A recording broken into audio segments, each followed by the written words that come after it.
Agora, vamos aprender sobre motores DC, motores de corrente contínua, certo? Com estes pequenos motores aqui, nós podemos fazer muitas coisas. Primeiramente, podemos controlar a velocidade de rotação destes motores. Podemos também controlar o sentido de rotação, se ele gira para a esquerda ou se ele gira para a direita. E também podemos controlar a parada do motor. Exatamente. Tudo isso com um circuito chamado ponte H. E vamos aplicar, claro, no Raspberry Pi. Então, vamos começar aqui com uma prática simples, ligando esses motores diretamente na fonte. Os motores DC não têm polaridade, tá bom? Quando nós colocamos aqui no sentido que ele nos mostra, ó, positivo e negativo, ele vai girar para um lado, e se nós invertermos aqui, ele vai girar para o outro lado. Então, ó, aplicando 5 volts nele, vamos ver aqui. Perceba que estes motores têm a característica de serem rápidos, né? Ó, tá girando bem rápido aqui. Colocando uma carga, ó, ele está girando para um sentido. Agora, se nós invertermos a polaridade, ele vai girar para o outro sentido, certo? É assim que funciona. Então, ó, agora ele está girando para o outro lado. Também temos motores desse tipo. Ele vem acoplado uma caixa de redução, tá vendo? Isso aqui é uma caixa de redução. Para que serve isso? Para aumentar consideravelmente o torque do motor. Mas em compensação, perdemos velocidade do motor.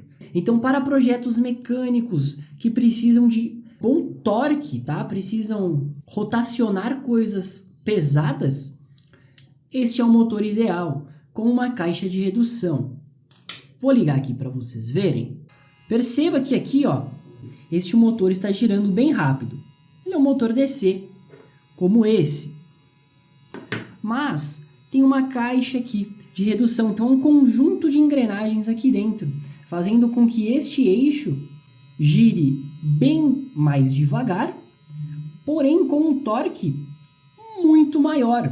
Então olha só, eu aqui não consigo segurar esse eixo de jeito nenhum, tá? Este torque aqui é realmente bem elevado. Você vai aprender sobre este circuito aqui. Vou explicar o diagrama dele. Através dos pinos, vamos controlar estes motores, tá bom?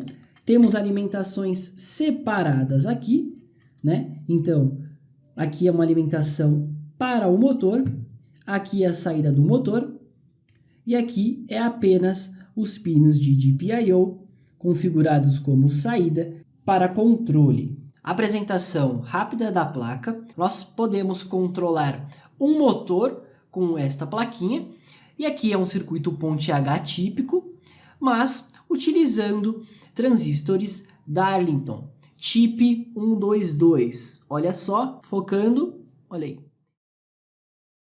São 4 chips 122 e também 2 optoacopladores. Utilizamos apenas 2 pinos para a comunicação. Então, temos aqui lado esquerdo, lado direito, para nós chavearmos aqui os transistores, e também o pino de negativo para fazer o comum com os optoacopladores, né? Com o lado aqui de controle dos optoacopladores. O outro lado é a alimentação aqui, ó, de 12 volts. Então, isolamos. Então, para esse lado todo é um circuito. E apenas isso aqui, ó, é outro circuito. Aqui ligamos o motor. Diodos para proteção, inversão de polaridade.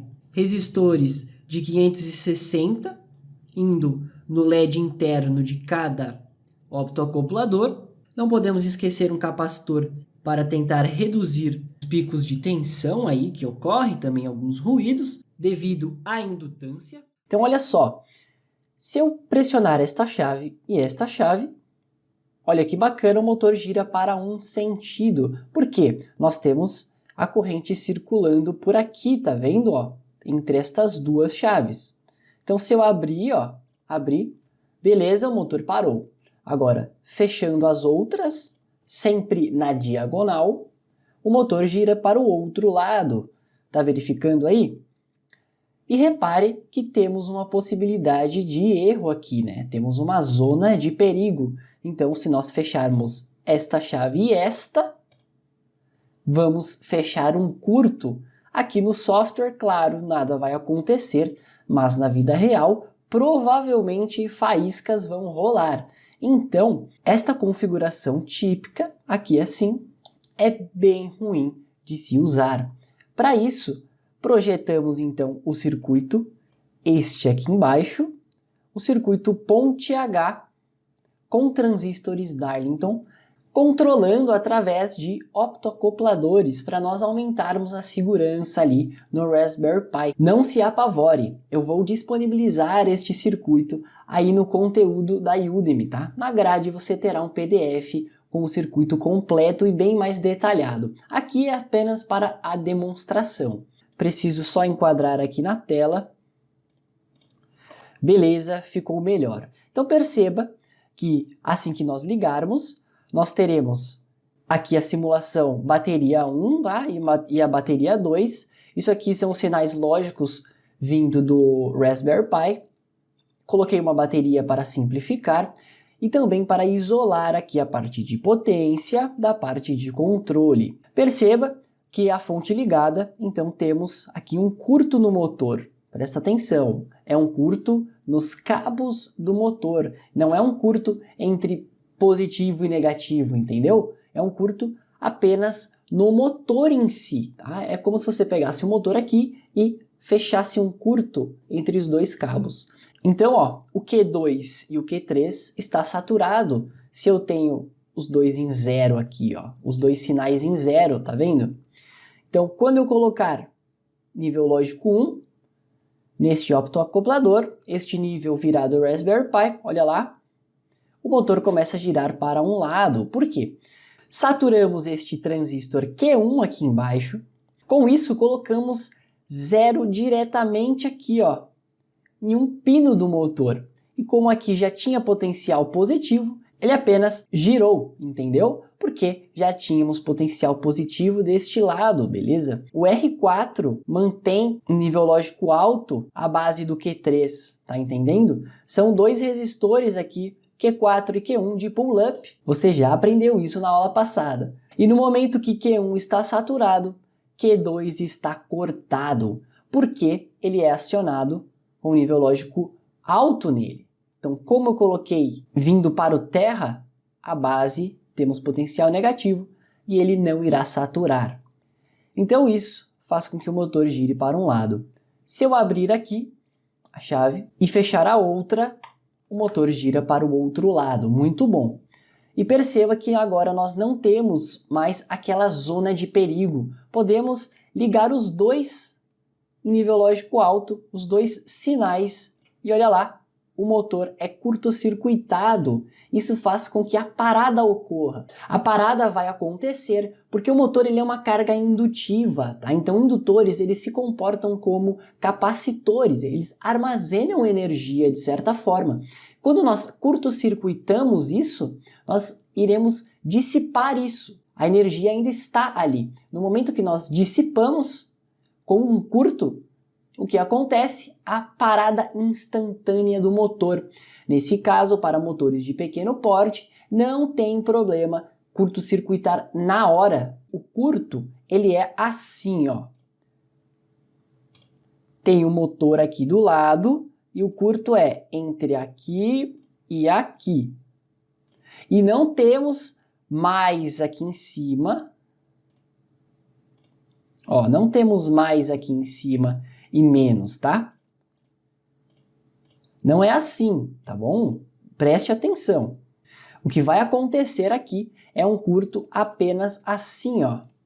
Deste ponto todo aqui do circuito, tá vendo? Ó, essa parte aqui de baixo, ou para a parte de cima, e isso não vai danificar o motor, tá certo? Colocamos um capacitor aqui, pode ser de 100 nano, e ele vai conseguir armazenar um pouco esta energia dissipada. Temos diodos D1, D5, D3 e D4, que são diodos para proteção de tensão reversa. Também acontece uma pequena tensão reversa e estes diodos são capazes de consumir isso e não danificar o nosso circuito de controle e nem mesmo o motor. Podemos então controlar também a velocidade desse motor. No software você vai ver isso com mais detalhes. Eu vou tentar mostrar aqui o que vai acontecer. Então, eu ligo o motor para um lado. Só que eu vou ligar com um PWM. Essa chave ela vai ficar ligando e desligando assim, ó, muito rapidamente. E o motor ele vai girar um pouco mais devagar ou mais rápido. Isso é bem legal, porque podemos controlar ainda o sentido de giro, a velocidade, e também podemos fazer com que o motor parta mais suavemente. Podemos ligar com o duty cycle mais baixo e o motor vai começar a girar mais devagar e depois vamos aumentando até 100% de duty cycle. No caso, os 12 volts, 5 volts, a tensão nominal desse motor. Repare também que temos quedas de tensões aqui, deste diodo, destes Q2 e Q1, então precisamos alimentar este motor, caso queira uma tensão nominal igual, de aproximadamente mais 2 da tensão do motor. Então, se ele é de 12 volts, vamos alimentar com 14, por exemplo, tá? Aí teremos toda a capacidade desse motor por causa destas quedas. Temos um controle mais seguro, com apenas 2 cabos, mas precisamos, contrapartida, alimentar esta placa com um pouco mais de tensão. Na prática, eu não vou alimentar com mais tensão, mas caso eu fosse aplicar isso em um sistema mecânico, é interessante sempre trabalhar com a tensão nominal deste motor para ele não ficar sobrecarregado, beleza? Se ele ficar com tensão menor e nós tentarmos puxar muita carga no eixo, simplesmente não vai rodar e podemos danificá-lo. Agora eu vou mostrar para você o controle na prática, utilizando a ponte H. Fiz o programa em linguagem Python, tenho 3 botões para controlar o movimento deste eixo para a esquerda ou para a direita e um botão para decrementar o duty cycle. Nós vamos mudar o duty cycle e, consequentemente, a velocidade desse motor. Você pode ver aqui no canto que nós temos um motor DC comum acoplado nesse sistema mecânico. Isso daqui foi tirado de uma impressora, exatamente. Aqui vai os cartuchos de impressão. Então vou mostrar para você. Clicando aqui, podemos avançar este eixo, ó. Podemos retornar, dando apenas pulsos, né? Agora eu vou modificar o duty cycle e você vai perceber um avanço mais lerdo do motor. Nós podemos movimentar ele um pouco mais devagar. Olha só, decrementando aqui, olha lá. Ele já faz movimentos mais curtos, né? Olha aí que legal. Então eu preciso apertar mais vezes no botão para ele se mover. Quando nós aplicamos o motor DC em um sistema mecânico, tudo começa a fazer sentido por nós podermos controlar a rotação para um lado, para o outro, modificar a velocidade, tá? Então perceba como as coisas vão fluindo e se encaixando, né? Muito bacana, certo? Fazendo mais alguns testes, olha só que legal. Diminuir ainda mais o duty cycle. Olha aí, movimento bem curto, mais uma vez diminuir. E agora ele está se movendo bem lentamente, perceba. Nem parece que está, mas está se movendo sim, olha lá. Muito bacana. Agora vamos lá para o computador e eu vou mostrar para você como ficou este código feito em linguagem Python. Inicialmente, começando aqui da linha 4, esta linha primeira e segunda são, de certa forma, meio que padrões de interpretador e também de linguagem, utilização de caracteres, linguagem portuguesa, tá? Então, mantenha estes dois valores. Preste atenção, nós estamos utilizando Python 3.3, né? E podemos continuar aqui. Então, importamos as bibliotecas. Então, rpi.gpio como GPIO. Então, basicamente, esse daqui é o que faz o controle dos pinos, que tem acesso diretamente ali aos pinos e às funções dele. E eu coloco um apelido para ele. Então, o apelido para essa função é GPIO em minúsculo, tá vendo? Como as GPIO, tá? Espero que você tenha entendido aí. Importamos então time, importa time para nós podermos manipular o tempo aqui da execução do nosso código, isso é bem importante. Depois, com a biblioteca importada, nós vamos puxando os módulos dali, né? Vamos puxando, na realidade, as funções dali de dentro. Então, gpio.setWarnings como falso. Então, vamos desligar os avisos que essa biblioteca nos mostra. Por exemplo, tome cuidado ao utilizar os pinos de GPIO. Então, nós não queremos que essas mensagens fiquem aparecendo. Então, vamos colocar ali em falso, tá bom? É isso que a linha 7 faz. Na linha 8, nós definimos o tipo de identificação dos pinos como GPIO.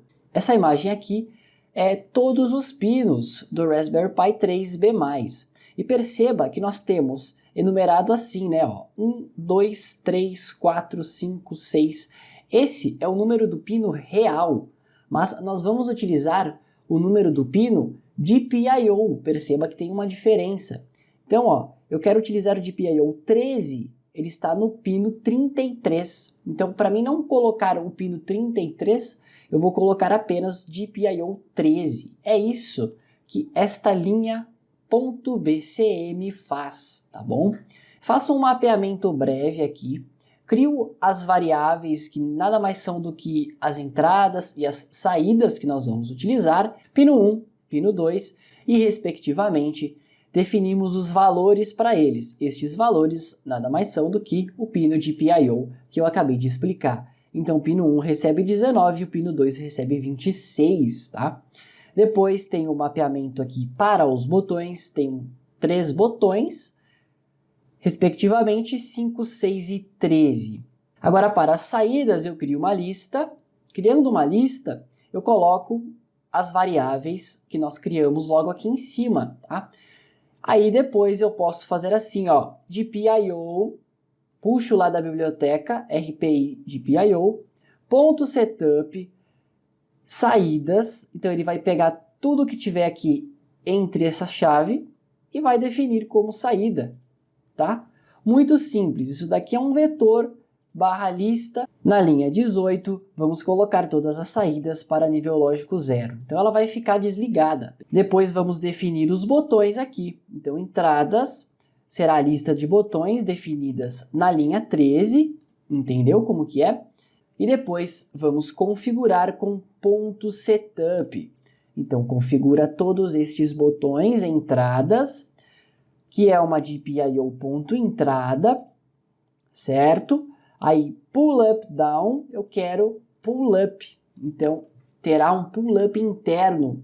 Vai ter um resistor ali associado internamente na placa do Raspberry Pi. E isso nós configuramos aqui no software. Com isso não precisamos colocar resistores externos ali. Depois vamos configurar o PWM, beleza? Crio uma variável aqui, PWMPin, é igual a GPIO, chamando a função PWM, colocando o pino referente a ela, que é o pino 19 e depois o pino 26. Definimos 60 Hz e em seguida, na linha 28 e 29, vamos desligar este PWM para ele já não partir assim que ligarmos o programa, né? Depois vamos definir as interrupções. Então as interrupções você define assim, GPIO.addEventDetect.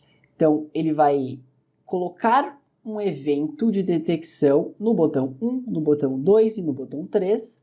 Vamos definir como borda de subida. Então ele inicialmente é 1, né? Porque está com um pull-up interno. Assim que eu pressionar, ele vai de 1 para 0 e quando eu soltar, ocorrerá o evento de borda de subida. Então a ação só ocorre quando eu solto o botão. Isso é muito bom para nós evitarmos bouncing no nosso projeto. Isso você já está ligado, porque eu já expliquei nas aulas passadas. Depois, bounce time igual a 200 milissegundos, então ele ignora todo aquele ruído por 200 milissegundos e depois ele atua, tá? Então eu aperto, ocorreu o evento, por 200 milissegundos ele não faz nada até tudo se estabilizar e aí ele aplica. Beleza. Aí vamos utilizar, como sempre, try.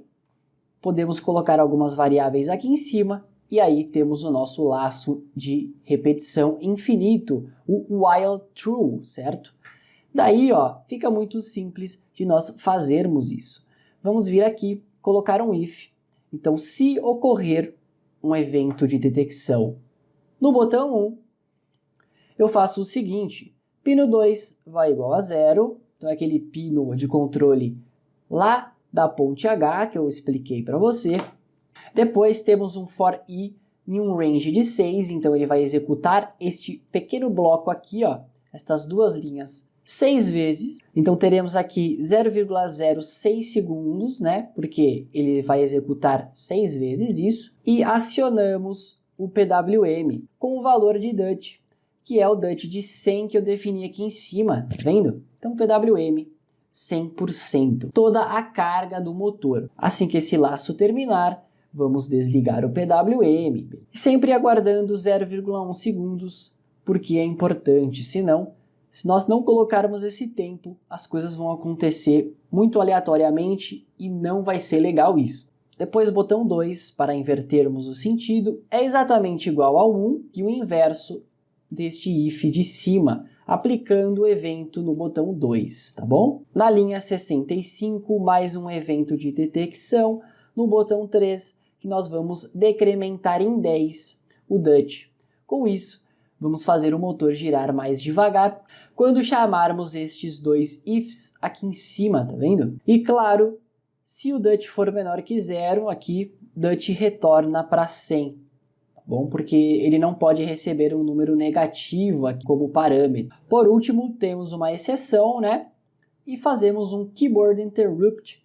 Isso daqui nada mais é do que Ctrl C. Se eu apertar Ctrl C, enquanto ele estiver executando este bloco de try aqui, ó, eu vou entrar na linha 73 e executar tudo que estiver abaixo. Com isso eu desligo todas as saídas e limpo os pinos. GPIO.cleanup. Isso faz com que os pinos retornem para um estado de impedância maior. Então vai ficar em alta impedância. Com isso podemos proteger ali os pinos do Raspberry Pi. Depois eu coloco um print aqui, uma mensagem, programa finalizado. Pode ficar tranquilo que esse código vai estar disponível para você. Eu só quero que você realmente entenda o que foi feito nestes ifs aqui. Explicando mais uma vez, olha só, assim que eu pressionar o botão 1, eu desligo o pino 2. Depois tem um for 6 vezes, vai ligar o PWM do pino 1. Ele ligou o PWM, aguardou 0,01 segundos, executou tudo isso aqui 6 vezes. Depois eu desligo isso, vamos desligar o PWM e também aguardar 1 segundo.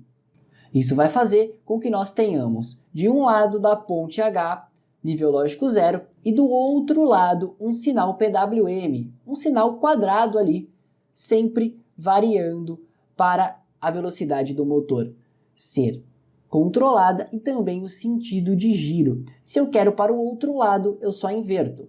Nível lógico 0 para um lado e PWM para o outro, certo? Então, por essa aula é só. Te espero na próxima aula que nós vamos ver já outros conceitos e outros dispositivos. Até a próxima!